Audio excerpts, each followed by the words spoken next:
indrindra indray tompoko lasy tompoko vavy no entinay rabanareo amin'ny zahoalina izao manaraka ny fampalalam-baovao eto amin'ny Real TV Madagasikara. Rasaina ampitiavana ihany koa ianao sy hisaraka aminay hatramin'ny farany toy ny mahazatra lody andora itsika ireo lohateny. Madiana tanindrazana tanteraka no nataon'ny filoha Anny Rajoelina satria mbola filohan'ny tetezamity izy no nanao ny fangatahana hisitraka ny zoam-pirenena frantsay raha toka ny 1 novambra 2024 no nivoaka ny didim-pitondrana na ny décret de naturalisation kanefa 12 volana ny faharetan'ny fivoahan'ny valy ny fangatahana zoam-pirenena any France hoy Liva Raharsan mpikamanao amin'ny bureau politika ny Antoko malagasy miara-miainga izay nanao valandresaka ho an'ny mpanao gazety androany. Tsy azo amevana ihany koa ny fotoanan'ny partany ireo antota taratasy manamarina ny fizakan'ny filoham-pirenena Anny Rajoelina ny zoam-pirenena frantsay ireo izay nivoaka ny 4 andro taorian'ny fionana tamin'ny filoha frantsay Emmanuel Macron sy andro vitsivitsy mialohan'ny fetim-pirenena malagasy hoy ny bureau politika ny MMM. Tafady ny zavatra natao tsy manaraka ny soatoavin'Andriana tamin'izay natao tao anatin'ny rovana Antananarivo izay tsy mozea fa lapan'Andriana ka mila hajaina ny asina sy fady raha ny nambarany lehibe ny fikambanam-be ny ampanjaka eto Madagasikara. Ny mpamosavy ihany koa aza raha ny nomariny ny mpanjaka Andriana Rabaroelina no manao fanokanana amin'ny andro maizina fa amin'ny andro misandratra andro no tokony anaovana fanokanana raha ny nomariny hatrany izay mbola nitaky indray ny fandrotanana ny Colisée ao anaty rova no ny tokony ho fanajana ny mahalapa azy saingy tsy nifanaraka tamin'izany avokoa na ny akora izay nampiasaina tamin'ny fanamboarana azy. Fatrambogadiny iray teo Tanjombato no tafihin'ny Zolaka lasa tamin'izany ny finday sy ny volantsena tao anatin'ny ray andro omaly tamin'ny 900 raha ny nambaran'ireo mponina teny an-toerana. Fanafiana niseho tao anatin'ny fahatapahan'ny herinaratra izy io hoy ireo mponina izay nanambara fa saika manjaka ny tsy fandriam-pahalemana eny an-toerana vao misy ny fahatapahan-jiro izay efa saika intelo izany ao anatin'ny ray andro. Efa vonona ihany koa imiora hitondra amintsika ny tsara ho fantatra mikasika ny vinavina ny toetry ny andro ho an'ny rampitso.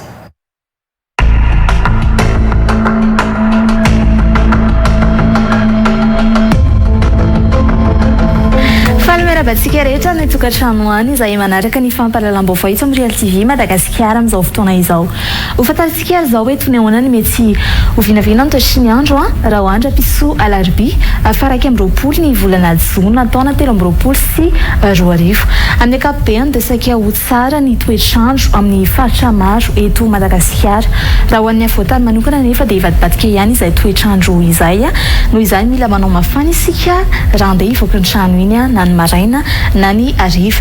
Andao fantatsika ary izay mety ho vinavina ny toetry ny andro izay ho an'ny afovoantany no anomboantsika izany dia hitantsika amin'izao fa saika ifandimby ny rahona sy ny masoandro. Ifandimbiasa ny rahona sy ny masoandro toy izay ihany koa ho an'ny ato Fianarantsoato.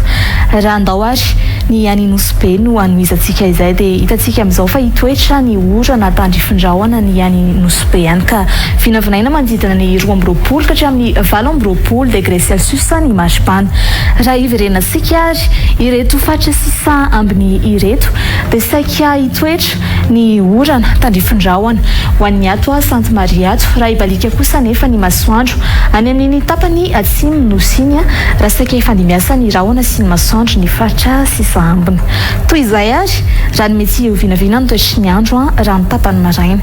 Ho fantaritsika manaraka ary izao hoe toy ny ahoana kosa izay mety ho toetry ny andro izay raha ny tapany ariva ho an'ny afovoantany hatrany no anohizantsika izay mety ho vinavina ny toetry ny andro izay dia hitantsika amin'izao fa mbola hitoy izay fifandimbiasa ny rahona sy ny masoandro izay. Amin'ny ankapobeny dia saika tsy nisy fiovana ny toetr'andro manerana ny faritra maro eto Madagasikara fa hitoetra trano ny orana tandrifindrahona ato amin'ny Sainte Marie ato. Raha ny marim-panambandrindra ary no fantaritsika manaraka dia tazana izany ho an'ny any Fianarantsoa izay vinavinaina manodidina ny 20 ka hatramin'ny 20 degré Celsius. Ary tazantsika kosa ho an'ny any Mahajanga any ny marim-pana ambondrindra izay vinavinaina manodidina ny 7 ka hatramin'ny 13 degré Celsius. Toy izay ary raha ny mety ho vinavina ny toetry ny andro raha hoandra piso alarobia. Ankasitrahana ary isika rehetra niaraka aminay hatramin'ny farany ary mbola saika mpanajana ianao anaraka ny Real News eto amin'ny Real TV Madagasikara. Velona tsipoko.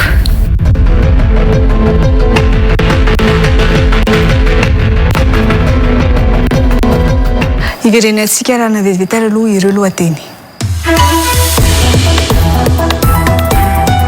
Famadiana tanindrazana tanteraka no nataon'ny filoha Andry Rajoelina satria mbola filohan'ny tetezamity izy no nanao ny fangatahana hisitraka ny zom-pirenena frantsay raha toka ny 12 novambra 2024 no nivoaka ny didim-pitondrana na ny décret de naturalisation kanefa 12 volana ny faharetan'ny fivoahan'ny valy ny fangatahana zom-pirenena any France hoy Liva Raharsan mpikamy manao amin'ny bureau politika ny Antoko Malagasy miara-miainga izay nanao valandresaka ho an'ny mpanao gazety androany.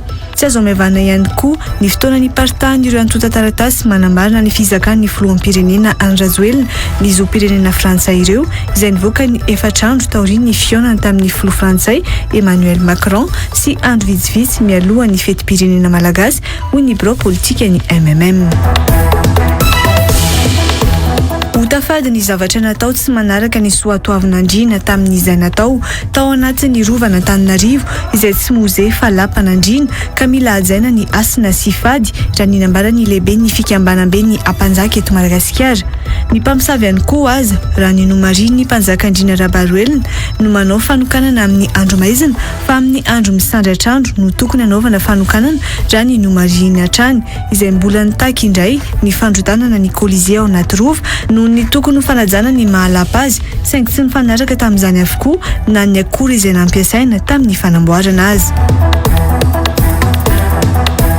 Fatra mongadiny iray teo Tanjombato no tafihin'ny Zolaka lasa tamin'izany ny finday sy ny volantsena tao anatin'ny ray andro omaly tamin'ny 900 raha ny nambarany ireo mponina teny an-toerana.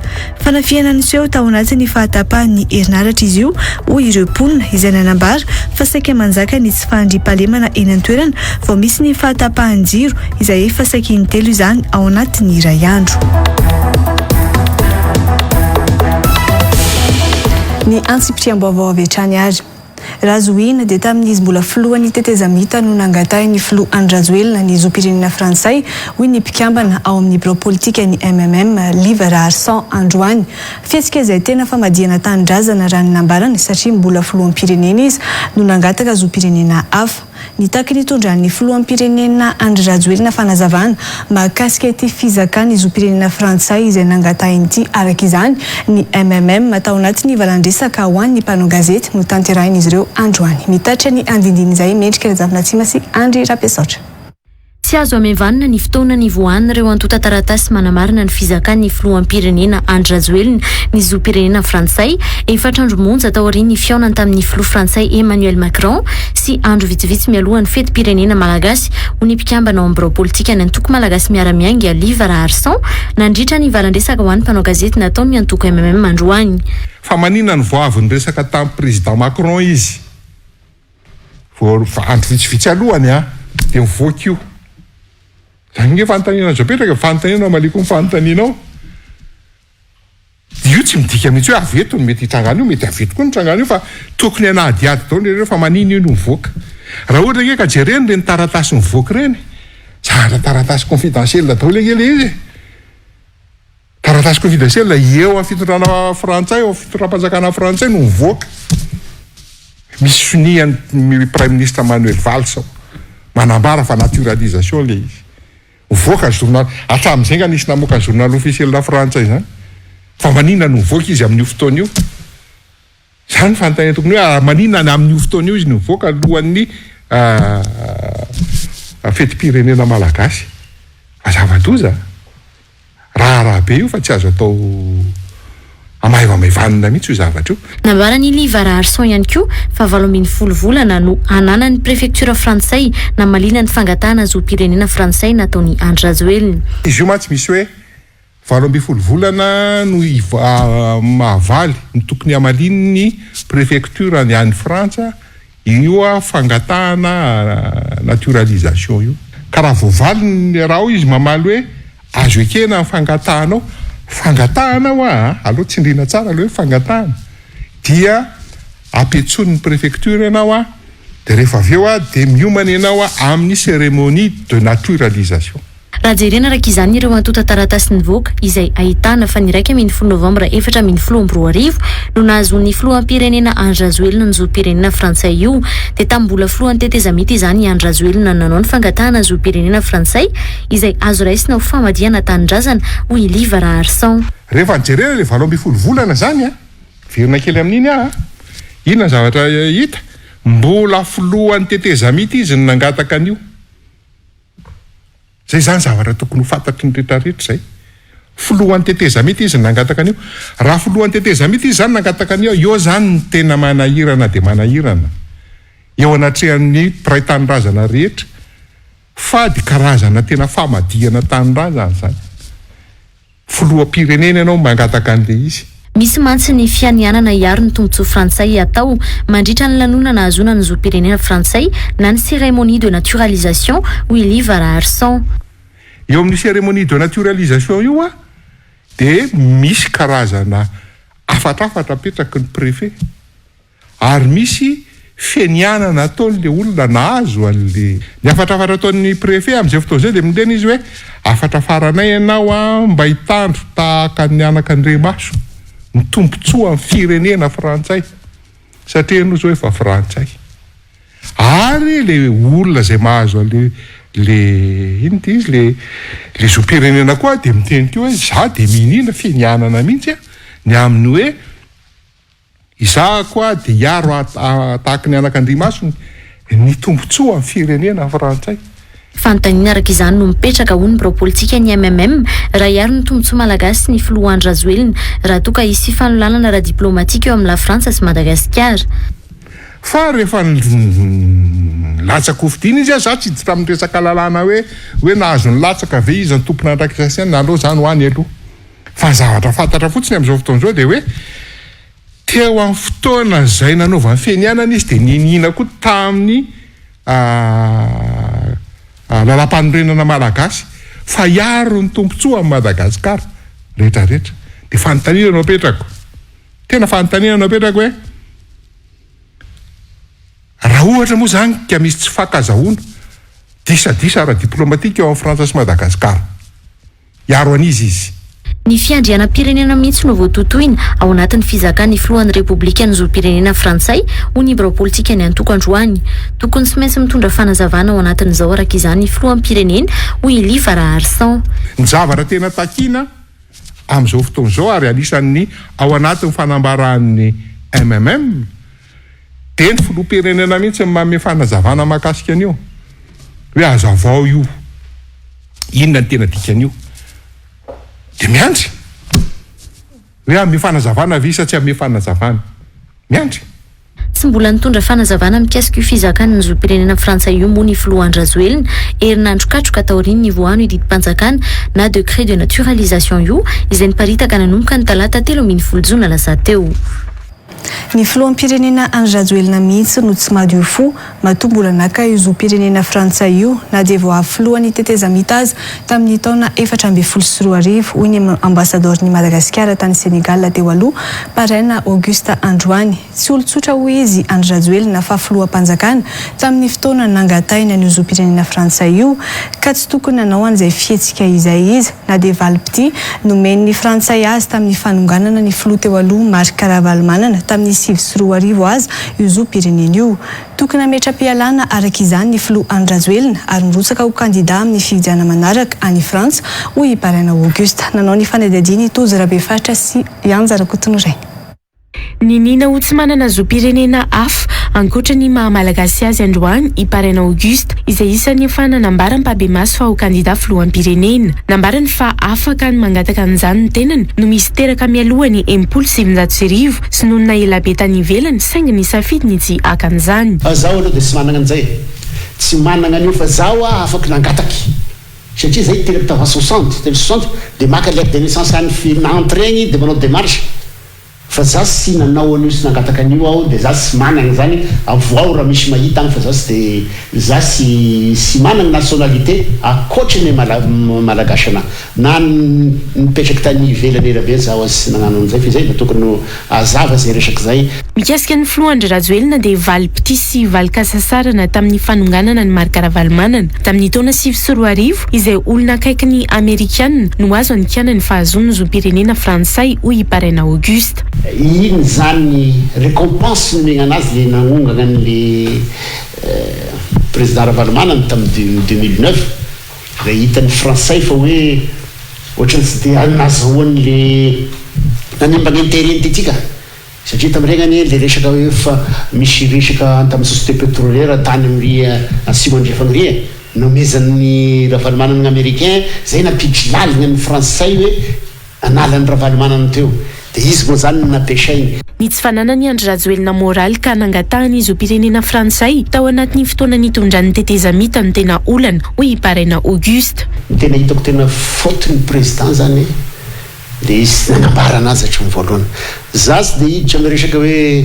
anao juridisme hoe izao ny lalàna izao ny fa hoe resaka moraly ny tiako tenenany satria président na transition ianao chef d'état dia raha sandrianao mangataka zoam-pirenenan'olo hafa raha chef d'état ianao tany amin'ny transition dia lasa ianao mangataka hiditra hifindrana amin'olona raha olo sotra iny izy dia magnino raha olo sotra izy raha mpianatra ianao satria samy maro hoe ty angalakalaky nationalité hoe satria manamoramora ny fiainana any andafy na ny déplacement makany amin'ny Schengen ranonao kosa président de la république zany ianao sy tokony raha an'izany ianao sur le plan moral.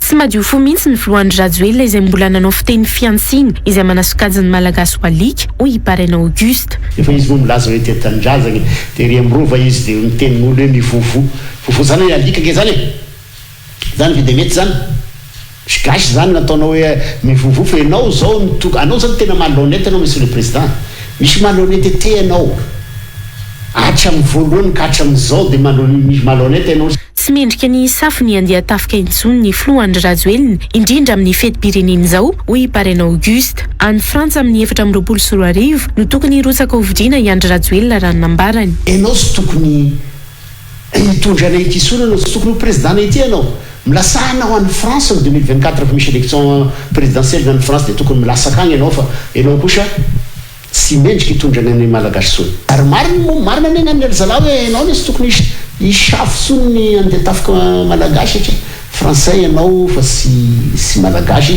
sy tokony ho lehibe ny folo andabahoaka sony izy zany raha izao zavatra izao hoe misy. Mety ho an'ny filoham-pirenena ihany koa ny mametra pelana hoy Parrain Auguste sa mila zava-misy amin'izao mantsy izy ireo hoy Parrain Auguste.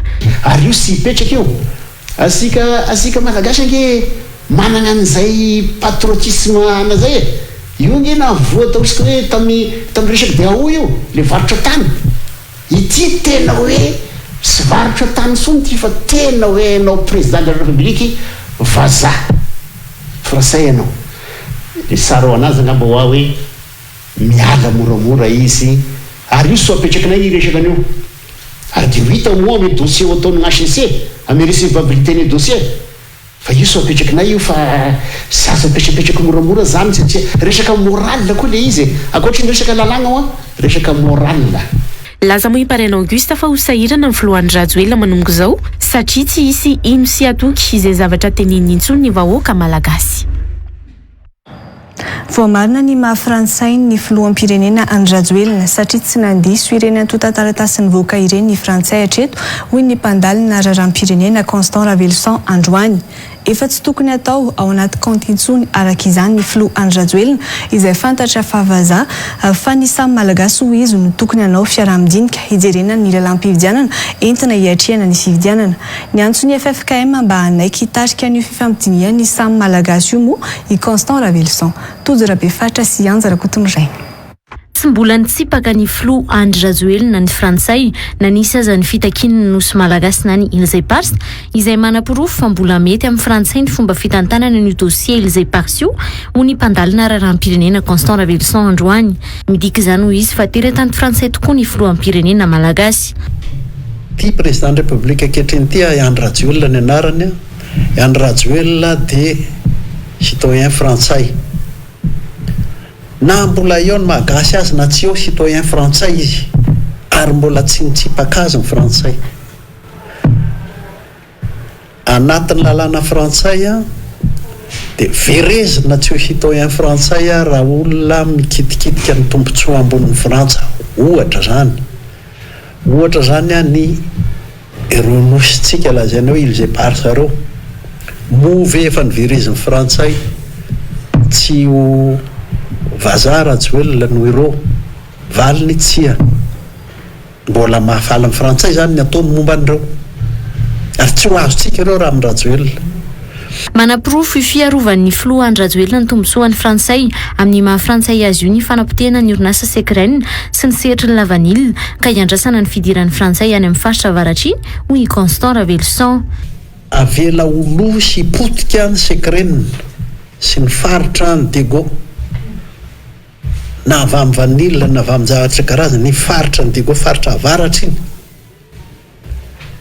endrasana ny frantsay hiditra ao a Dego ao Sekren avela ho potika raha fitinina zany dia zao zava-doza amina tambo itia Rajoelina andry ny rina vazaty ho an'ny mahamasy mandidy ny firenentsika mitaniny le filazany azy moa ny hoe fiandrianam-pirenena.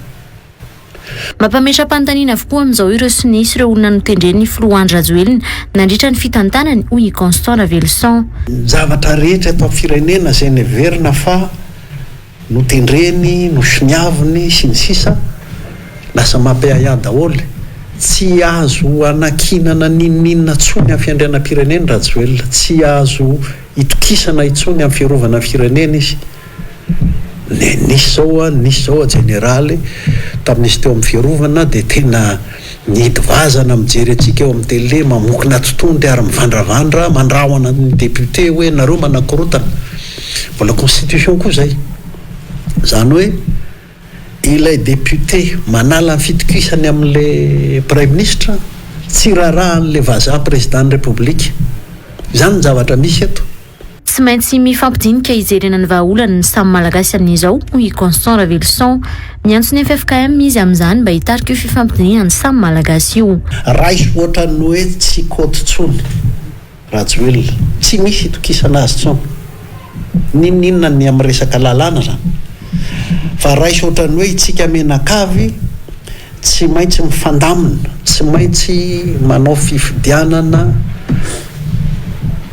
tenerana tsara zany hoe ny lalam-pifidianana amboarina ny seni ovaina io seni io zao a dia zavatra didinga kely no be indrindra ao anatin'io seni io efa hitantsika mifantehana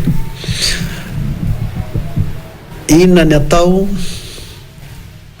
miantso ary miangavy ny ray aman-dreny ny FFKM hanaiky handamina sy hiahy ny diniky ny mpiray firenena eto fa tsy maintsy misy diniky mpiray firenena vokatr'izao. Laza moa i Constant Ravelson fa tsy misy azo ialana intsony io andininy faharoa amby efapolo ao amin'ny fehezan-dalàna mikasika ny zoom-pirenena malagasy io na hitadirika tahaka ninona azy ireo mpanohana ny fitondrana. Nangataka ny andro soa ny filohan'ny antenimieram-pirenena ny Latsabato hiampangana ny filohan'ny pirenena Andrajoelina ny antoko politika madio raha ny fanambarana nataon'izy ireo. Fepetra izay andefasana ny filoham-pirenena ho tsaraina eny amin'ny fitsarana avo na ny haute cour de justice no ny fandikana behivava ny lalam-pandrenana nataony tamin'ny fizakan'ny zoom-pirenena frantsay ho ny filohan'ny antoko APM Alban Rakotoarso. Efa tsy tokony safiny andian-tafika itsony ihany koa ny filoham-pirenena amin'ny 9 Jona 2024 izao ho ny antoko politika madio izay tonga nanatitra ny taratasy mirakitra ireo fangatahana ireo teny amin'ny antenimieram-pirenena omaly. Nanao ny fanadihadiany Mendrika Razafina Tsima sy Andry Rapesaotra. Efa antaonany maro ny antoko politika madio no laza fa mizaka ny zoom-pirenena hafa ankoatra ny zoom-pirenena malagasy ny filohan'ny pirenena Andry Rajoelina ka izao voapirofo amin'izao izao ho ny filohan'ny antoko Alban Rakotoarso omaly. Famadiana tanindrazana sady fandikana lalam-pandrenana ny fizakan'ny filohan'ny pirenena ny zoom-pirenena frantsay io hoy Alban Rakotoarso filohan'ny APM. Izahay atao anatin'ny antoko politika madio dia mahatsapa fa fanitsaka tsana amin'ny tampon-doha ny vahoaka malagasy izany zavatra izany. Mahatsapa ihany koa izahay fa famadiana tanindrazana fivadiana ny fitokisana napetraka tamin'ny vahoaka ary ihany koa fitaka be vava ny zava-misy ankehitriny na dia teo ary zay zavatra nytenenay taantonany maro zay dia mankivy tanteraka ny zava-misy ankehitriny fa dia mizaka an'izay zoam-pirenena frantsay zay ny filoham-pirenena famadiana tanyrazana fandikana be vava malalam-panorenana ary fanaovana antsirambina ny andraikitra hita miariary fa tsy mifanaraka amin'ny fisahanana ny asany amin'ny mahafiroan'ny repoblika azy. Efa tsy tokony safiny andia tafika intsona araka izany filohampirenena amin'ny fankalazana ny fetim-pirenena amin'ny 9 jona ho ny filohany antoko politika madio. Teboka voalohany ao anatin'ny fangatanay dia tsy tokony ny filohan'ny repoblika Andrinirina Rajoelina intsony no hitarika ny matso amin'ny 20 volana jona andro ny fetim-pirenena no ireo eloka be vava misy pirofo hitantsika ireo. Mbola ao anatin'ny teboka voalohany ihany everinay fa tsy tokony ho izy tsony kosa angamba ny safony andiany tafika ao anatin'izany matso izany. Ny antson'ny filohan'ny antenimiram-pirenena androsi ny fanaovana latsabato miaraka amin'ireo solombavam-bahoaka hiampangana ny filohampirenena araka izany ny antoko politika madio mba andefasana ny filohampirenena ho tsarainy amin'ny fitsarana avo. Mangataka ny filohan'ny antenimiram-pirenena mba hiapanga ny filohan'ny repoblika ka hanatanteraka latsabato miaraka amin'ireo solombavam-bahoaka ary andefa azy ho tsaraina eny amin'ny fitsarana avo na ny haute cour de justice. Omaly-mono tonga nanatra ny taratasy fangatahana teny amin'ny antenimiram-pirenena ny antoko politika madio no tarihan'ny filohany sy ireo birao politika ny antoko. Fametraka fitorinana amin'ny fitsarana ambaratonga voalohany ao anosy ny RMDM France ary angataka ny lehibe ny tribonaly andray ny andraikiny ka anambara fa tsy teratany malagasy intsony ny filoha Andry Rajoelina ho hifanisy Zohernay omaly nandritra ny valandresaka nataon'izy ireo tamin'ny mpanao gazety tany Frantsa. Ankoatra ny eto Madagasikara dia efa nandefa taratasy misokatra amin'ny antenimiram-pirenena Frantsay sy antenimiran-dolona Frantsay ihany koa ny RMDM France satria tsy ekeny lalana Frantsay ho izy ny bizaka ny zoam-pirenena ao aminy kanefa manao service public amin'ny firenena hafa. Andao raintsika ny andinin'izay.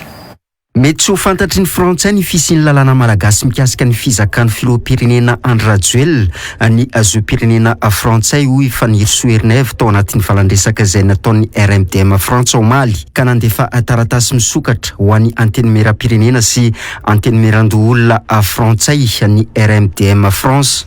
Voalohany indrindra dia nandefasanay ny taratasy teny anivon'ny Assemblée nationale sy ny Sénat aty Frantsa satria tsy ekeny lalàna Frantsay koa ny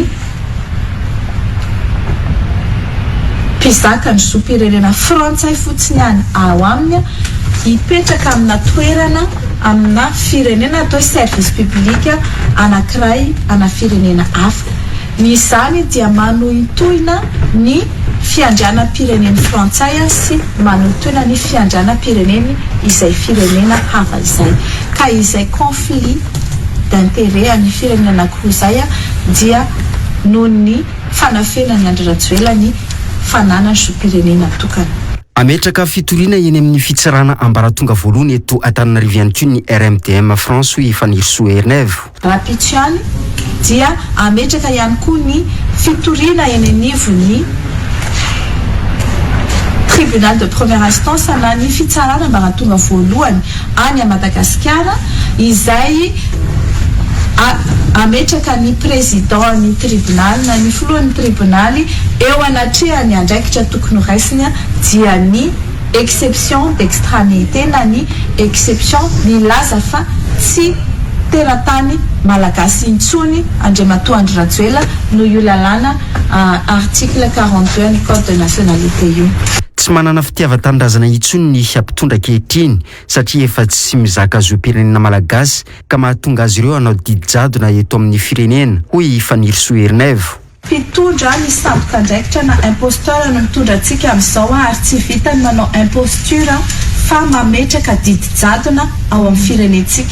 Hitantsika ny zavatra mitranga fa tsy mahazo miteny ny mpanohitra ankehitriny ary hitantsika ihany koa fa notifirina sy noratraina ny malagasy izay nanotrona ny etsika izay ataon'ny mpanohitra tany amin'ny faritany rehetra tany Antsirabe. Hitantsika koa ny mpanohitra sasany izay mitety vohitra kanefa dia sakana ny mpitandro ny filaminana ary dia mifampikasitanana mihitsy noho izany. Izany rehetrarehetra izany dia satria olona tsy manana fitiavan-tanindrazana ary tsy mizaka intsony zoam-pirenena malagasy no mitondra antsika.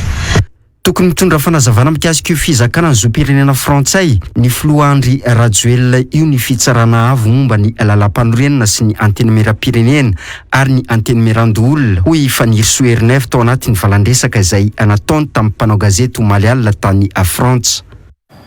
Ny fandikana na ny interprétation ny andiny faharoa amby efapolo, fahatelo amby efapolo, fahadimy amby efapolo ary ny fahadimy amby dimapolo ao amin'ny fehezan-dalàna mikasika ny zoam-pirenena malagasy na ny code de la nationalité no ifotoran'ny toan-kevitra entin'ireo mpahay-lalàna manohana ny fitondrana miaro ny filoham-pirenena Andry Rajoelina anatin'izao raharaha zoam-pirenena frantsay any filoham-pirenena izao. Eo ihany koa ny fitakina ny fanafoanana ny fampiarana ny andiny faharoa amby efapolo ao anatin'ny code de la nationalité.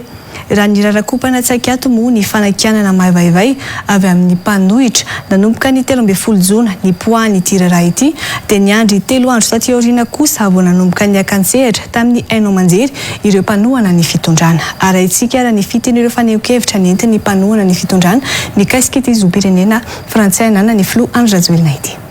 Tsy nisy nandana nandiso ny fananany filoha Andry Rajoelina ny zoam-pirenena frantsay ireo mpanaradia azy hatramin'ny nivoany ireo antota taratasy manamarina ny fizakan'ny filoha Andry Rajoelina ny zoam-pirenena frantsay ny 13 jona lasa teo. Saingy nizara roa ny toan-kevitra nentin'ny mpanohana ny fitondrana ny arovana ny filohampirenena. Tsy nisy niditra tamin'ny ady-hevitra mikasika ny fomba nazon'ny filohampirenena ny zoam-pirenena frantsay mihitsy hatreto ireo mpahay-lalàna sy mpitsara manohana ny fitondrana.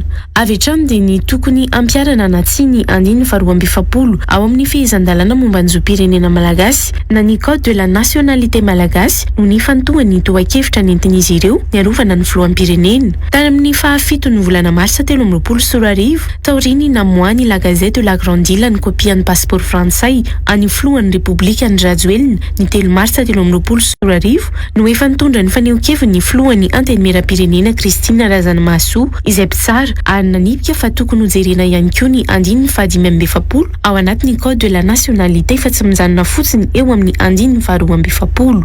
Tsy ny article 42 ihany no tokony ambara fa tokony hojerena koa le article 45 dia mihizana ny nationalité ny taloha raha ohatra ka misy ny autorisation hampihizana an'izany ka dia amiko zany dia disoko tanteraka ny ilazana fa hoe tsy tokony mahazo milasaka izy. Isan'ny toan-kevitra nentin'ny ministra ny fitsarana Landimbola-Tiana Randriamanantena Soa ihany koa ny hoe tsy mandeha rery ny andiny faharoa amby efapolo ao anatin'ny code de nationalité fa tokony tsy maintsy vakiana miaraka amin'ny andiny fahatelo amby efapolo sy ny fahadimy amby efapolo ary ny fahadimy amby dimapolo. No amafisiny fa tsy mitondra fahaverezana avy hatrany ny zoam-pirenena malagasy ny fahazona zoam-pirenena vahiny fa misy hoy izy ny fepetra tsy maintsy arahana ka isan'izany ny tsy maintsy ahazona ny fankatoavana avy amin'ny governemanta. Tsy mandeha rery izany ny andiny faharoa amby efapolo iny fa tokony tsy maintsy vakiana miaraka amin'ny andiny fa telo amby efapolo, dimy amby efapolo ary dimy amby dimapolo ao anatin'le diditsy volana na sy mpanovana. Ratsoahana ny foto-kevitra azo amin'izay dia hoe ny fahazahoanao ny zoam-pirenena vahiny dia tsy manala, tsy mitondra fahaverezana systématique, tsy hoe perte de plein droit iny akory zany avy hatrany fa subordonné, zay le terme juridique malaza azy hoe subordonné kosa amin'ilay fepetra voatsidiko teo le hoe mila misy fangatahana eo anivon'ny gouvernement zay mahazo an'izay alalana zay eo anivon'ny gouvernement ny mpanao fangatahana dia misy ny décret fankatoavana an'izay fanalana ny zoam-pirenena izay ary avy eo dia mbola mivoaka ao anatin'ny gazety mpanjakana. Isoa Limosa kosa izay samy nijoro voalohany niaro-ny filoha Andry Rajoelina dia nitakiny amitsarana ny fampiarana ny andiny faharoa amby efapolo ao amin'ny code de la nationalité amin'ny alalan'ny moratoire. Nanaiky kosa izy fa mbola manakiry ho andiny faharoa amby efapolo io. Reo lalàna reo le lalàna velona misy eto ary ekena ny fisian'io lalàna io fa ny fanontaniana dia hoe tena applicable eto ve ilay lalàna tena azo ampiarina eto ve ilay lalàna approprié eto ve ilay lalàna satria zadino misy ny lalàna ratsy na dia lany aza ka za zany mangataka ny atao hoe moratoire dia suspension légale na lalàna anankiray da dia fa lany ary fa lalàna mbola miteraka polémique lalàna mety hiteraka danger ahato le lalàna anaovana débat de fond anaovana débat critique anaovana adihevitra dia zay maromarotry iraisanao zay vo appliquena lay lalàna zay le atao hoe moratoire. Ny antsoina hoe abrogation par des études ndraiky kosa nonotaki ny sombavamboaka Kéron Idéalson mpitsara mikasika ny andinin-dalàna faharoa amby efapolo ao anatin'ny fehezan-dalàna mikasika ny zoam-pirenena malagasy io. Efa tsy nampiarina tao anatiny 80 taona mantsy io andinin-dalàna io hoy izy satria tsy nisy nosakana ny fitondrana amin'ny malagasy tsy hisitraka ny tombotso maha-malagasy ireo malagasy feno taona nangataka zoam-pirenena vahiny hoy ity pahalalana ity. Ny haiko kosa nefa izy fa mazava tsy misy ady hevitra ny ambarany andininy faharoa amby efapolo ao amin'ny code de la nationalité. Io fehezan-dalàna io no efa nametraka tany amin'ny andininy faharoa amby efapolo hoe very ny zoam-pirenena nireo vahoaka malagasy olo-pirenena malagasy manaika ny sitrapo izaka ny zoam-pirenena vahiny.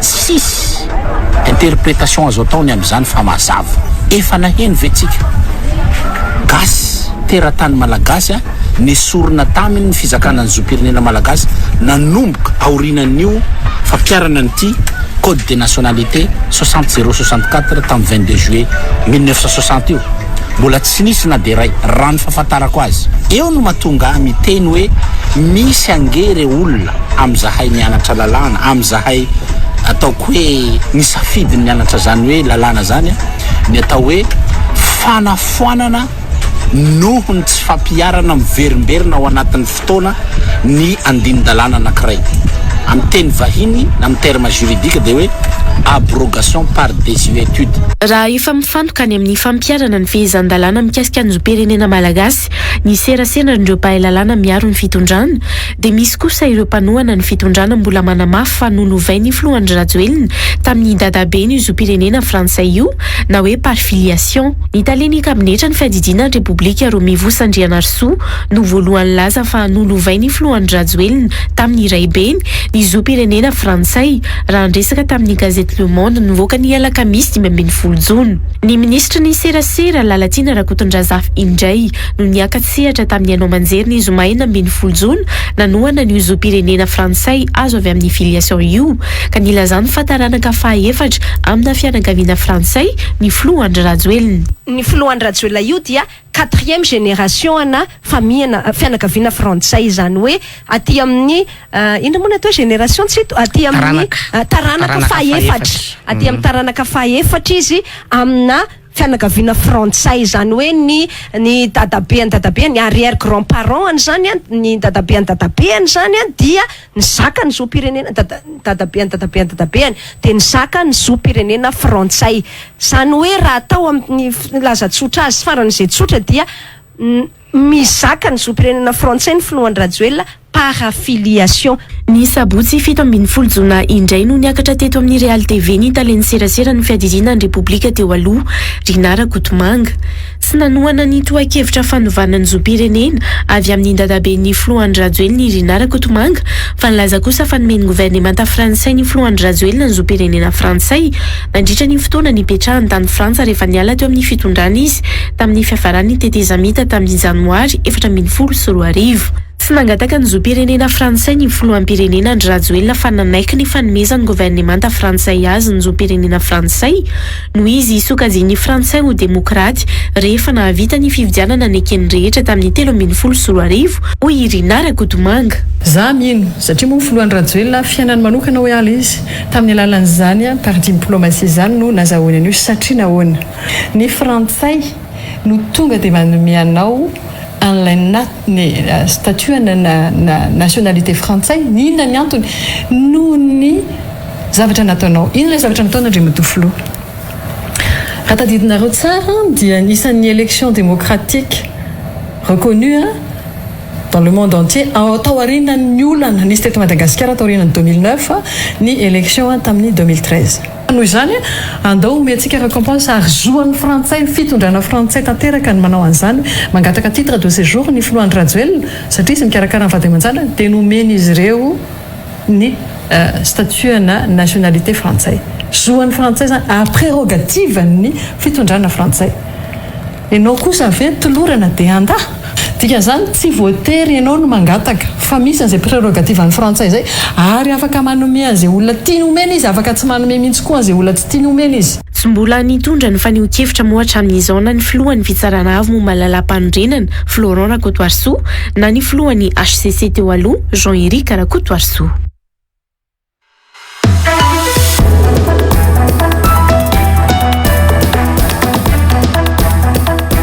L'invité du jour spécial eto amin'ny Real TV Madagascar ny talata faharoapolo ny volana Jona taona 2023 aorian'ny fampahalalam-baovao amin'ny 6 ora alina. L'invité du jour spécial Ivanana Nandriamato Jean-Jacques Rabenirina filohalevitry ny antenimera-pirenena solombavamboaka ny Madagascar voafy tao amin'ny distrikany Betoky Atsimo no sady co-président ny Antoko Avi ary coordonnateur national ny prositeny miava toro iresaresaka makasika ny fomba fanaovana politika eto Madagascar sy ny demokrasia fa eo ihany koa ny fiainam-pirenena amin'ny ankapobeny.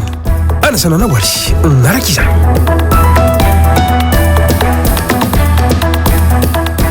Araka izany dia ny filohalevitry ny antenimera-pirenena Jean-Jacques Karabenirina indray no vahiny Gasikara FM ao anatin'ny fandarana l'invité du jour spécial arahinao riny izao fampahalalam-baovao izao fotoizantsika kosa ny antsipriam-baovao. Izao fitondrana izao no nahavita nanarina ny rovan'ny Madagasikara raha ny nambaran'ny filoham-pirenena Andry Rajoelina ny alahady lasa teo teny Manjakamiadana. Tsy tonga ho azy raha ny nambara ny fanarenana izay natao io fa isan'ny voatendry tamin'izany izao fitondrana izao. Ny alahady alina teo nonotikana tamin'ny fomba ofisialy ny rovan'ny Madagasikara izay nasiana fanavaozana sy ny kianja masoandro ao anaty rova. Arahantsika ny andindiny izay eo amin'ny sariny tokony Andrianjatofo. 20 taona taty aorian'ny namain'ny rovan'ny Manjakamiadana vita tanteraka ny fanarenana sy ny fanavaozana natao tamin'ireo lapa rehetra izay niara-ny fahamaizana tamin'ny 9 novambra 1970. Anisan'izany ny lapan'ny Besakana, ny lapan'ny Mahitsy Fanjaka, ny lapan'ny Tranovola sy ny lapan'ny Manampisoa izay mbola misy ny fanamboarana ao anatiny ho iatran'ny filoham-pirenena. Natao mozea ihany koa ny rovan'ny Madagasikara ankehitriny. Amin'ny mahamozea azy mitahiry ny harem-baky ny tantara. Itao ihany koa ny riana natokana andefasana horonan-tsary fanadihadiana ny tantaran'ny Madagasikara hatramin'ny fahampanjaka hatramin'ny vanim-taona ankehitriny amin'ny endriny 3D. Misy ihany koa ny riana natokana ho an'ny famakiam-boky, ny kianja masoandro izay ampiaina amin'ny alalan'ny seho an-tsehatra ny tantaran'ny mpanjaka ny fandimby. Namianao anaty fahantrahan'azany malagasy dia azo atao tsara ny manarina ny simba hoy ny filoha Andry Rajoelina nandritry ny kabariny teo amin'ny kianja masoandro na Colisée. Zany zavatra iainantsika androany dia milaza fa na dia efa potika sy rotika sy lavenina azy dia afaka ataony manangana manarina ny zavatra efa simba. Na dia miaina ao anatin'ny fahantrana zany malagasy nandritra ny taona maro dia afaka atao ny manarina, ny manorina ary manangana Madagasikara vaovao. Zany no ataontsika ary zany no mipaiko atsika ankehitriny. Betsaka ny nanirina narina ny rovan'ny Madagasikara fa ny fitondrana no voatendry hanarina izany ho iatran'ny filoha Andry Rajoelina ny alahady lasa teo. Noho izany dia mametraka tantara isika ary manoratra tantara satria tsy ho afaka kosehana zao zavatra ataontsika izao. Betsaka ny maniry fa misy ny olona voatendrin'Andriamanitra. Betsaka ny kiasa fa isika izao no nanorina nanangana an'izao zavatra izao. Tsy tonga ho azy ny fahavitany izao. Marina hoe nametraka ny vina fa tsy ho vitako ny manao ny zavatra rehetra. Zay hoe ilaina miara-mientana, ilaina miara-mibata. Notokanana ny alahady lasa teo tamin'ny fomba ofisialy ny rovan'ny Madagasikara sy ny kianja masoandro ao anatiny.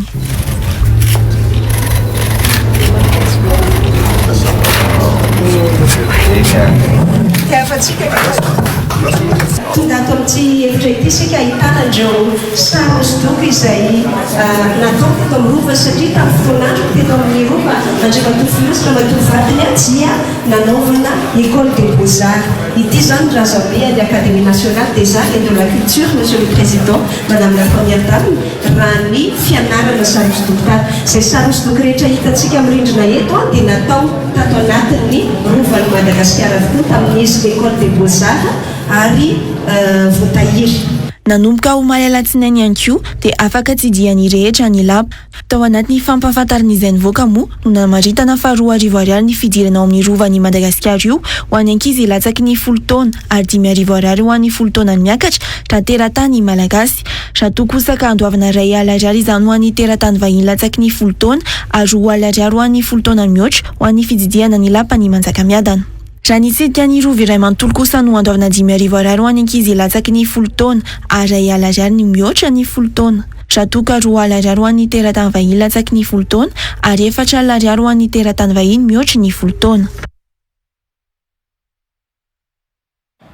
Ny mpamosavy no manao fanokanana amin'ny andro maizina toy ny lanonana nanokafana sy ny tokanana ny rovana Antananarivo hoy ny mpanjaka Andrina Rabaroelina lehibe ny fikambanam-be ny ampanjaka eto Madagasikara. Fanontana fady ihany koa raha ny nambarany natao satria lapan'Andrina fa tsy mozea io rova io ka tokony hiverina amin'ny endriny teo aloha hatramin'ireo akora rehetra nampiasaina tao anatiny izay tsy tokony nasiana fanavaozana moderna fa nanaraka ny planina tao anatiny nataon'ny mpanjaka. Betsaka ny zava-pady sy najaina tao anatin'ny fanokanana ny rova ny alahady lasa teo hoy ny fikambanam-be ny ampanjaka eto Madagasikara. Mendrika Razafinatsima sy Andry Rabesaotra. Tsy mozea fa lapan'Andrina no ao anaty rovana Antananarivo ka mila hajaina ny asiny ho lehibe ny fikambanam-be ny ampanjaka eto Madagasikara ny mpanjaka Andrina Rabaroelina Androany. Tsy maintsy hajaina avokoa araka izany ny fady rehetra ao anaty rova indrindra ny fitaovana sy ny akora nanamboarana ny rovana Antananarivo raha ny nambarany. Io rova io zany dia misy lapan'Andrina fa tsy musée na musée mihitsy. Averinay tsara lapan'Andrina ao ary mila hajaina ny hasina, hajaina ny fady. Ho tafady zany aminay ny zavatra natao tsy manaraka ny soatoavina Andrina. Manana ny planina amin'ny antsipriany ho an'ny ao anatin'ny lapa ireo avy amin'ny fikambanam-be ny ampanjaka eto Madagasikara raha ny nambarany Androany. Tsy nifanaraka tamin'ny drafitra sy io planina io nefa ny fanamboarana natao ho hiatrany Andrina Rabaroelina.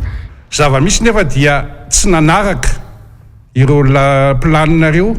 Zany hoe azo atao totoa natao akamehana le zavatra ary tsy manaraka mihitsy ny planina izay nataon'ny mpanjaka. Zany hoe tsy maintsy ravana zany zavatra tsy nety rehetra tao. Ohatra hoe ny lapa natao béton, zavatra tsy mety ho tafady zany. Matoa mpanjaka nanao lapa hazo dia misy dikany zany, misy dikany lalina dia lalina. Dia ohatr'izany koa zany betsaka ny tsy manaraka ny karazan'olona, misy karazan'olona maro no nanao an'ireo lapa ireo dia ireny no tokony atsoina amin'ny le tena fanarenana. Tsy maintsy atao zany zay tena fanarenana zay fa tsy araka ny tokony ho izy.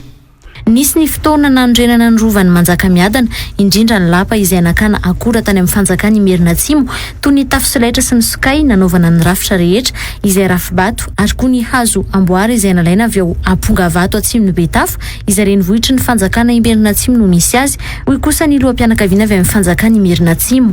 Masarotiny ranambarany nampiasana akora hafa indray tamin'ny fanavaozana ny lapa. Zahay any amin'ny faritry Merina Atsimo dia sarotiny ihany koa satria akora maro tao aminay ny nalaina mba nandrafetana ny lapany Manjakamiadana sy ny lapa hafa zay teo akaiky koa moa zany. Ary noho izay fotoana antony izay no mahatonga anay miteny hoe tsy rariny ary tsy mety ny anaovana ny fanarenana ny lapa kanefa ampiasaina akora hafa zay tsy tokony ho zany. Rovana Antananarivo raha teo ny fiantso an'ity rova ity fa tsy rovan'i Madagasikara ho lehibe ny fikambanam-be ny ampanjaka eto Madagasikara. Tsy maintsy ravana ny Colisée Romanina ao anatin'ny rovana Antananarivo. Ary rovana Antananarivo no anaran'izy io fa tsy rova Madagasikara mihitsy araka napetraky ireo mpanjaka ny fandimby nanomboka tamin'ny mpanjaka Andrianjaka ka hatramin'ny mpanjaka Ranavalona fahatelo. Ho tafady ihany koa ny fitondrana ny akanjo mihena tao anatin'ny rova io ho hiatrany lehibe ny fikambanam-be ny ampanjaka eto Madagasikara. Misy koa manao akanjo lapajaky nefa tsy mpanjaka, vehivavy dia ho tafady reny ho anay. zavatra tsy tokony atao anatin'ny rovana Antananarivo. Ny mpanjaka vavy ihany no tokony manana afaka manao akanjo jaky raha ao anatin'ny rova, na ohatr'izany koa ny mpanjaka lahy. Fa ny manao ohatr'izay nay mihoatran'izay dia efa fanotana fady, manao misavika razana na misavika ny randrana tsy mendrika ny tena. Misy ihany koa azy ireo toerana tsy azon'ny vahiny idirana ao anatin'ny rova raha no mariandra fikambanam-be ny ampanjaka eto Madagasikara ireo. Fady ho an'ny olona tsy mifora miditra eo amin'ny vavahady avaratra ny rova. Misy toerana izay tsy azon'ny vahiny idirana ao anatina rova. No mariandreo fikambanam-be ny ampanjaka eto Madagasikara ireo aza fa tsy azo ataony manokana zavatra amin'ny andro maizina indrindra fa ny rova no resaka. Raha ny fomba malagasy dia tsy tokony atao mihitsy manao fanokanana amin'ny andro maizina. Fa ny mpamosavy no manao fanokanana amin'ny andro maizina. Fa ny fomba malagasy ny soatoavina malagasy dia amin'ny andro atoandro sy amin'ny andro misandratrandro no fanaovana fanokanana zavatra. Ny harivan'ny alady lasa teo moa no nanokafana indray ny rovana Antananarivo izay napetraka ho rovan'ny Madagasikara indray ny fiantso azy. Ny taranja tantara no tena nanasarotra ny mpiadana ny fanadina mpanjakana na CEPE ho an'ny tapany maraina raha ninambarana ireo mpiadana sendra ny mpanao gazety ny Real TV androany. Ny fitadidiana ireo daty sy ny dikany sainam-pirenena no tena sarotra tao anatin'izany hoy ireo mpiadana izay naray indray na naray indreny androany hiatrika io fanadinana io ary saika ny era tsy hiasa tany ampiasana avokoa ny ankamaroany mba ahafahany manaraka ny zanany niatrika io fanadina mpanjakana voalohany io. Nanao ny fanadidiny no sirany absence tokony haina randrianjatofo.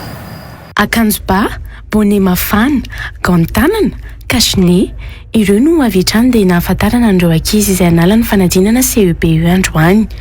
Ho an'ny teo Mahamasina, ny fanaretsaka vao maraina ny ray aman-dreny nanaraka ny zanany teny amin'ireo ifitoeram-panadinana.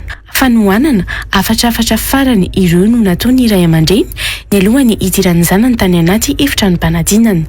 Niaritra ihany koa azy izy ireo hatramin'ny fiantsona ny anaran'ireo zanany.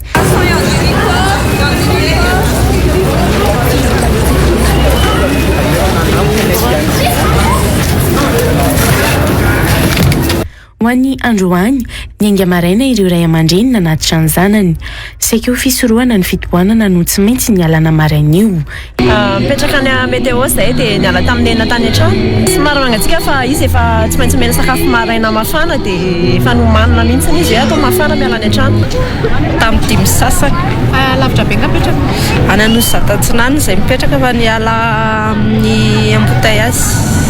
Namono andro niaraka tamin'ireo zanany niatrika ny fanadinana sy nanohana azy ireo ihany koa ireo ray aman-dreny androany. Tafiditra ao anatin'ny andro tsy hiasana ampiasana mihitsy ilay izy. Tsy miasa mihitsy iny aloha fa tena tonga dia miandry anazy eto mandrapirafo efa nakapon'izany. Fa tamin'ny herinandro mihitsy tonga dia netomboka hatramin'ny fety vera moa izany. Betsaka ireo ray aman-dreny nisafidy ny hijanona tsy lavitra ny ivitoerana nanaovany ny fanadinana. Tsy ny ray aman-dreny ihany fa hatramin'ireo ray tapo aza niaritra tao anatin'ny tontolo andro. Sanjanay mantsy matahotahotra izy na tsy aleo fanadinana dia tsy maintsy nijanona teto aho mianjanja anazy eto. Ho an'ny zaza aloha vonina tsara fa ny ray aman-dreny indray saika ohatrany hoe za mihitsy ny hanao an'ilay fanadinana. Asa mitaintaina alohan'ilay mpianatra. Amin'izy le hoe vao zanaka voalohany dia faly. Mba courage ho anazy hoe misy manaraka izy dia mba tsy mieritreritra izay izy rerina aty mo somary lavidavitra ho ilay toerana misy anay dia mba courage izy hoe tsara lavitra rery aty anaty manatrika azova examen izao dia mba mitondra courage ho anazy ilay izy. Misy na ianao lehibe rehefa miandrika diodo zao zava-dehibe ny fisiny hoe misy mpanohana dia rariny raha eo indrindra izay ray aman-dreny manohana azy. Tamin'ny 2010 no nifarana ny adina tamin'ireo taranja anatrehina ny tapakandro maraina io. Tao anatin'izany ny tantara izay saika nitaraina ireo mpiadana litsy fahafehezana ny tantara ny sainam-pirenena. Le tamin'le tantara le fanontaniana le drapeau le ozy izy hoe tsy mianga ambony tsara ohatry ry drapeau ry. Nisarika tamin'ny anahy le tantara le fanontaniana fa efatsy izany ny mpitarotolona natosy tanontany Port Berger. Atatary fanontaniana fafito mampatsiano iny ty daty 24 novembre 1947 fa mbola tsy niditra tao amin'ny sinanay na le tantara fahaizamena teo tamin'le sainam-pirenena iny ina ny dikany fotsy mena sy maitso dia tadidiko trony fa le fotsy any ny haiko. Tantara CFF mom aloha ny aminahy dia nisy an'le daty reny dia nisy an'le mpanjaka reny. Nisy ireo ray aman-dreny androany no nisafidy ny hitondra ny zanany tany an-trano hisakafo. Nisy kosa nefa ireo nanaterana sakafo teny amin'ny ivitoeram-panadinana. Mbola niatrika ny taranja malagasy, frantsay ary geografia ireo mpiadina ny tapakandro arivo.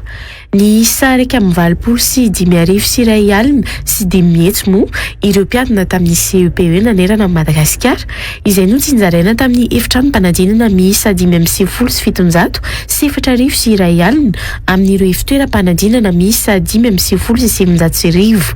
Raha ampitsoa alarobia 20 jona no anomboka ny fitsarana amin'ny fanadinana ary vinavinaina ho afaka 4 andro hatramin'ny 10 andro no mivoaka ny fanadinam-panjakana voalohany raha ny fanampanazavana avy amin'ny ministera ny fanabeazam-pirenena. Hiditra amin'ny pejy doka kosa risika.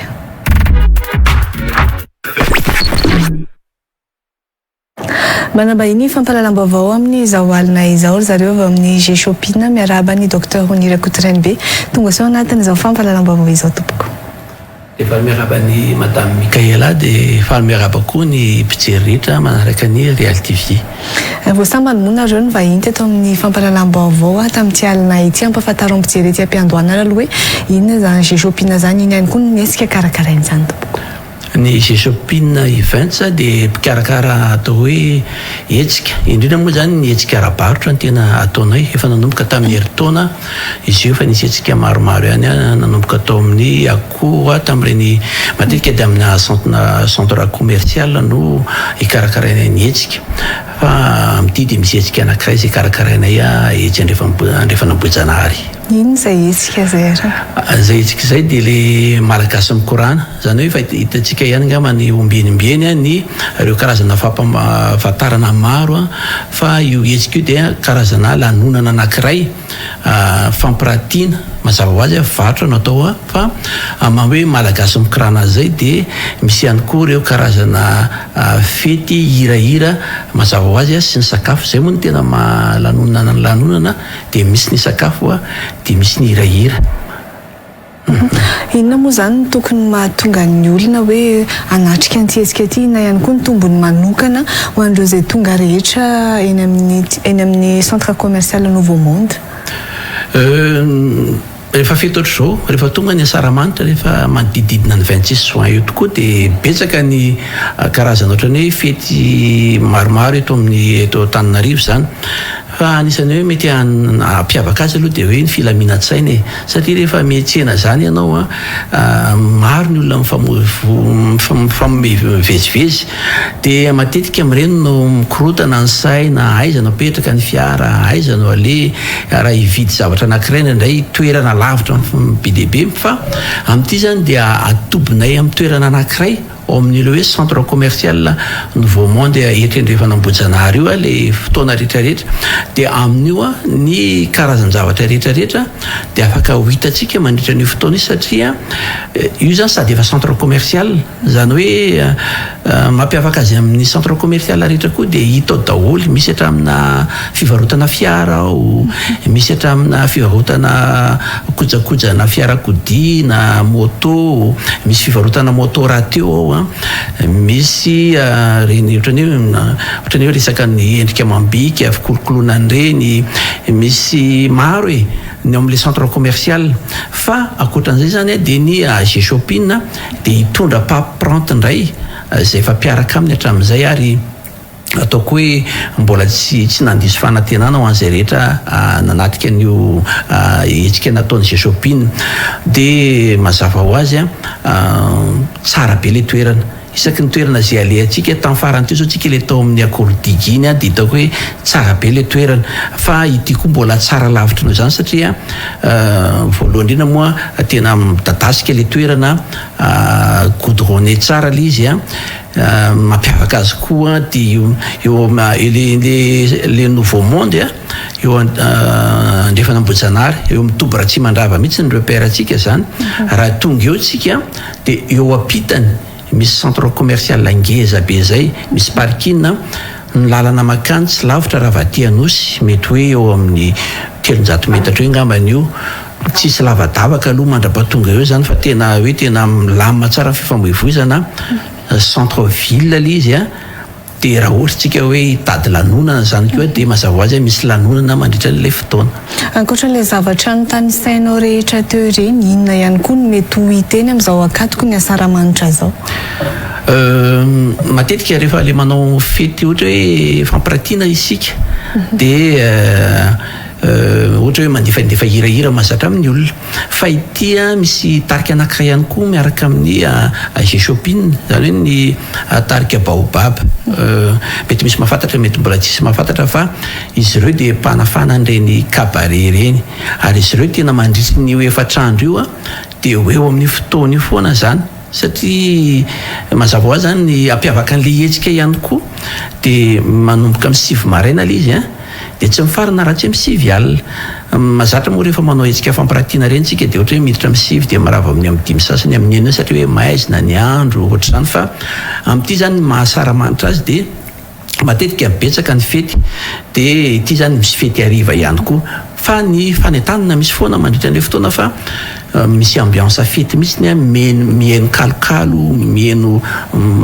lanonantsika mandritra n'ilay fety zany mandritra n'ilay fotoana. Rehefa hetsika tahaka izao de mieritreritra ny olona fa hoe misy hatrany vidim-pidirana misy ve mitindry mitoraka ity sa hoe fanokafana an'ilay centre commercial io de tsy misy zay mihitsy tsy natao sakana ny vidim-pidirana tsy asiana vidim-pidirana zany tsy nasiana vidim-pidirana izy a fa nazany tokotrany a de efa nandray fipetra be dia be amin'ireo le karazana sécurité ao anatin'ilay izy zany a de tena hojerena tsara tsika rehetra miditra ao zany a ho ara-maso tsara ary misy sécurité efa mahazatra an'ilay centre commercial aloha fa misy koa ireo karazana sécurité zay efa mpiaraka amin'ny G-shopping zany a de ilamina tsara tsy misy ny vidim-pidirana fa mitondra fotsiny vola maromaro fa tsika sady manjifa ny mihinana no mitondra mody. Ety am-pamaranana ary ny entany ny olona ho avy any amin'ny centre commercial Nouveau Monde. Oui, ia ataoko hoe ny mampanantenina ireo zavatra tsy de tena mbola fahita firy amin'ny resaka hoe varotra fampisehoana ny G-shopping event efa zay koa moa ny mahafinaritra hoe betsaka ny fety aman-danonana de mahafinaritra ny mifaninana ao anatin'ny toe-tsaina mahafinaritra de mampanantena nareo a vidin'entana tena mora amin'ny fotoana io a mampanantena zay a kalitaon'ny toerana tsara ny fandriampahalemana tena hoe azo antoka ary ihany koa ataoko hoe ambiance tena mahafinaritra mandritra n'ilay fotoana. Misaotra ny docteur Rony Rakotondranobe ny vahiny eto amin'ny fampahalalam-baovao tamin'ity alina ity. Makasitraka antsika rehetra de any miontsika zany. 10 taona izay nilasa. Tsy mitsarotra mivoatra amin'ny lafiny rehetra izahay mba hanatranana ireo tanjona maro. Etsika maronoana marina izany ka hatomboka varavarana misokatra ho tanterahana ny faharoapolon'ny jona 13 avy eto ny Foibe. Mitondra ny anjara biriky ho fampandrosoana ny Madagasikara. Ankalazany faha 10 taona ny Banque Foibe ny Madagasikara. Tsy dia mipedy sy ny tranon-kala momba ny anjenjena. Banque Foibe ny Madagasikara, miavao sy miamafy orin'atrano. Les inscriptions sont ouvertes à l'école Bird. Test entrée du 21 au 23 juin 2023. Choisissez pour votre enfant un enseignement de qualité. Dans un environnement bienveillant et épanouissant.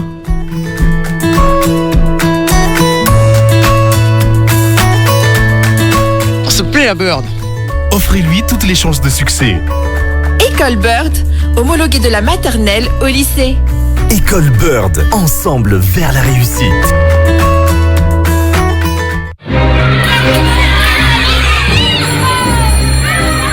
Soyez les bienvenus. Haïti ITTI American High School Madagascar est une école qui pratique un système éducatif américain 100% en anglais et accrédité internationalement, en salle et en ligne pour vos enfants de 3 ans à 18 ans. Préscolaire, école primaire, collège, jusqu'au lycée. ITTI American High School Madagascar prépare de manière unique les élèves à devenir des citoyens du monde. Obtenez votre diplôme d'études secondaires à Madagascar qui est accepté à la fois aux États-Unis et à l'étranger, Harvard University, Washington State et tant d'autres. Franchissez les prochaines étapes de votre éducation ou de vos projets professionnels. Confiez vos enfants à nos enseignants certifiés et expérimentés. ITTI American High School pour un avenir meilleur. Enroll today for the good of your kids. Email Manzakalu H264N 038 69 222 43 033 07 222 43. Mila mandray vola avy amin'ny tapaka sy namana avy any ivelany. Aza misahirana intsony miaraka amin'ny tapitapy Send sy amin'ny vola. Vaovao, efa afaka mandray vola avy any ivelany compte amin'ny vola avy amin'ny tapitapy Send. Ary avy hatrany dia ariary. N'aiza n'aiza misy ny havanao na any Europe, USA, Canada na Emirates Arabes Unis amin'ny fotoana rehetra tsy mivoaka ny trano sady tsara ny taux de change. Tsindrio aingana ny 10 111 étoile 1 dièse. Amin'ny vola, tsotra, aingana, azo antoka.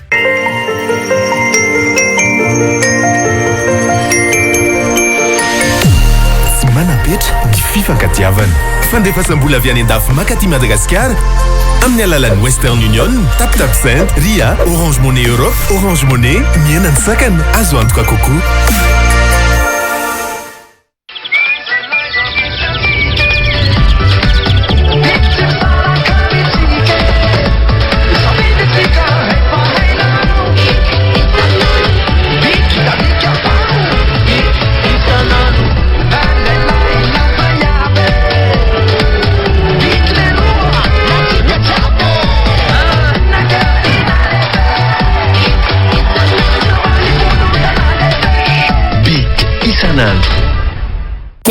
Neny ao amin'ny Agledor moa misy kapa tsy vokatra maro hafa ho an'ny lehilahy Ie, misy kapa, kiraro, polo, t-shirt, bandoulière, sac banane sy vokatra maro be. Satria mila makantsika mijery ny fanomezana tsara indrindra ho an'ny dada amin'izao fetiny ray izao. Hay tokoa mo! Ho fankalazana ny fetiny ray dia hozarainy Aigle d'Or porte-clé na porte-carte maimai-pony ireo mpanjifa kapa hoditra ho an'ny dada. Ny 12 jona hatramin'ny 17 jona izao. Tolotra manan-kereny amin'ireo magazay Aigle d'Or rehetra manerana nosy kararao tiare. Aigle d'Or, manandratra avy antsika.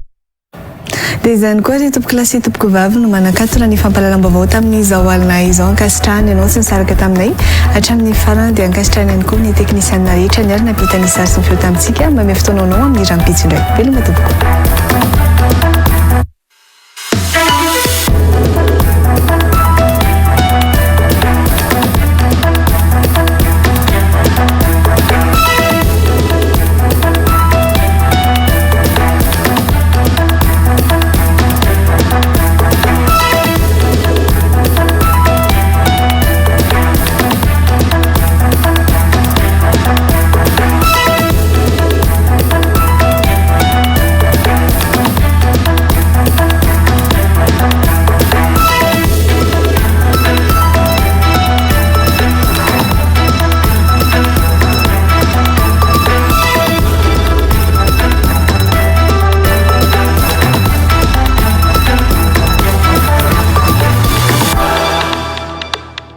Real News na Tulchi.